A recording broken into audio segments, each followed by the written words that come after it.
Many people who explore manifestation eventually face the same challenge.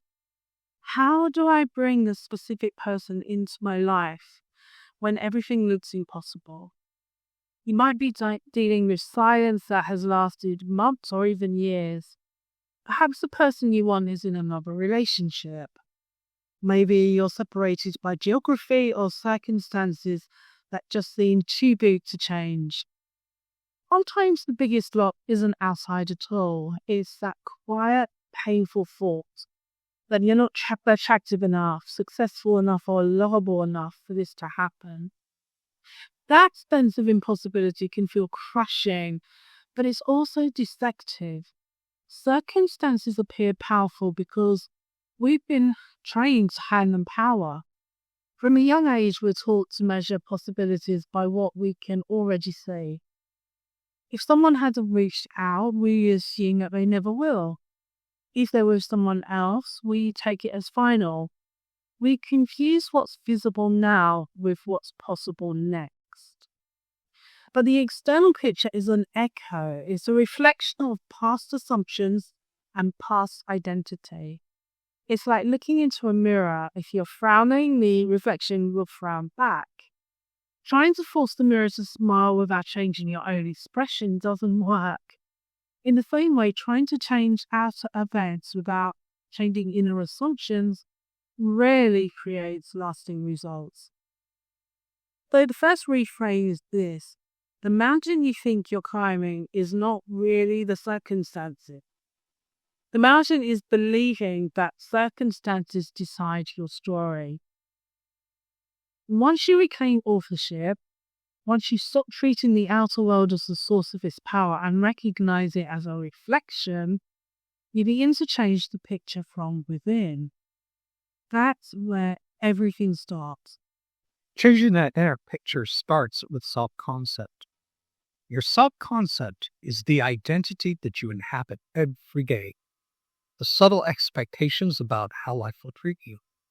If that identity is shaky, neutral events can feel like rejection. A message that takes a few hours to arrive can feel like abandonment. Silence becomes proof that you'll always be overlooked.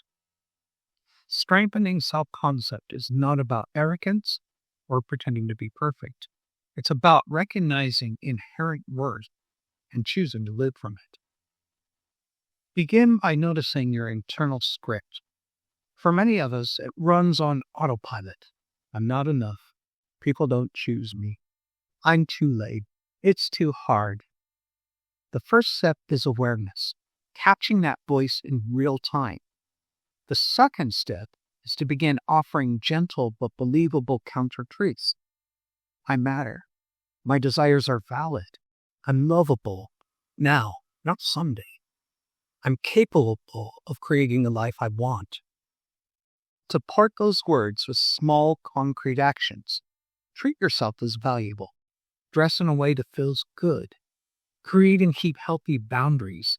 Speak to yourself kindly. Celebrate every small moment of self-honoring, following an intuitive nudge, asserting a boundary, choosing something nourishing. Each of these actions gives you subconscious proof that you are worth respect. And proof matters because it rewires what you expect from the world. As self-concept strengthens, what once felt like an unmovable wall starts to feel flexible. You stop reading silence as rejection and distance as permanent. The external picture hasn't yet shifted, but your relationship to it has, and that is the real turning point. Once the ground of self-worth is there, the next step is to understand yourself as the operant power. This phrase simply means your inner state quietly shapes your outer experience. It is a position as the principle of how consciousness and life interact. The assumptions you hold about love, about possibility, about your own value, organize timing, opportunities, and the way other people show up. To trade this truth into your nervous system, treat manifestation as a lifestyle, just not an emergency tool. Start with light, playful experiments. Intend to hear a compliment say. Expect to find an easy parking space. Decide you'll stumble on a pleasant surprise. These micro wins build trust in your creative influence. When life throws what looks like a step back, pause and reframe it immediately. Instead of spiraling into fear, declare, I'm still on track. Life is rearranging things for me, and carry on. Keep a manifestation wins journal. Record every success, large or small, to remind yourself that the outer world responds to inner shifts. Over time, this training does something really profound. It breaks the spell of intimidation. Circumstances that once felt like locked doors start to feel movable.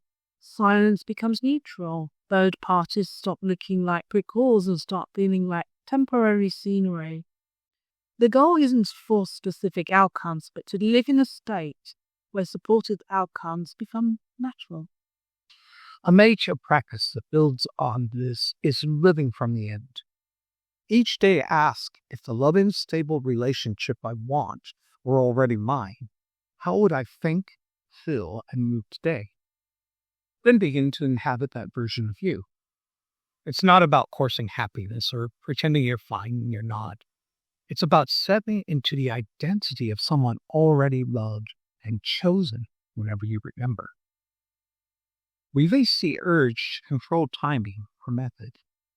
Trying to calculate when or how love will arrive is like planting a seed and digging it up every day to check the freeze. That impatience delays growth. Your task is to nurture the inner state, the feeling of it's done, and let life orchestrate the path. Doubt will show up, especially when you care deeply. That's normal. When it appears, treat it as a passing weather pattern rather than a verdict. Pause and say, I'm having a doubtful thought. This small separation makes it less powerful. Reaffirm your authorship. I create from my state, not outside facts. Then shift your focus with something grounding. Journaling, walking, music that matches your desired identity. And revisit your wins journal when fear gets loud. Real evidence calms the nervous system. As this becomes your pattern, you stop reacting to the 3V as if it's final. You begin to live from a certainty instead of constantly scanning for proof. Daily integration makes the identity shift solid. Use your most suggestible moments, right after waking and just before sleep, to set tone and state. In the morning, claim your identity before the world grabs your attention. I am loved, chosen, and valuable. At night, imagine one simple scene that implies the relationship fulfilled. A quiet laugh, a loving message, a hand held. Keep it brief and believable so it feels natural rather than forced. Create what you feed your mind. Social feed full of heartbreak stories and endless waiting keep your nervous system lacking fear. Protect that mental environment by choosing content that reflects love, worth, and possibility. Confidence isn't only mental, it's physical as well. Carry yourself like someone who matters. Stand taller, move with quiet assurance. Make choices that affirm your value. Whether that's pursuing a hobby, saying no when you need to, or investing in self-care. Embodied action anchors your identity more deeply than affirmations alone. Presence is equally important. Most suffering comes from rehearsing rejection or recurring old pain. When you catch yourself looping, stop and ground. Look around, breathe. Remind yourself, right now I am safe. Right now I choose a new story. Each return to presence weakens the old narrative and strengthens the new one. Finally, let's talk about healthy detachment and a few misconceptions that keep people stuck. Letting go is often misunderstood. It doesn't mean giving up or pretending you don't care. It means releasing anxious monitoring. Think of ordering at a restaurant. You place your order and then trust the kitchen. Constantly checking and worrying doesn't make the food come faster. It just ruins your evening. Healthy detachment creates room for life to deliver the best version of your desire. Sometimes that's the specific person returning.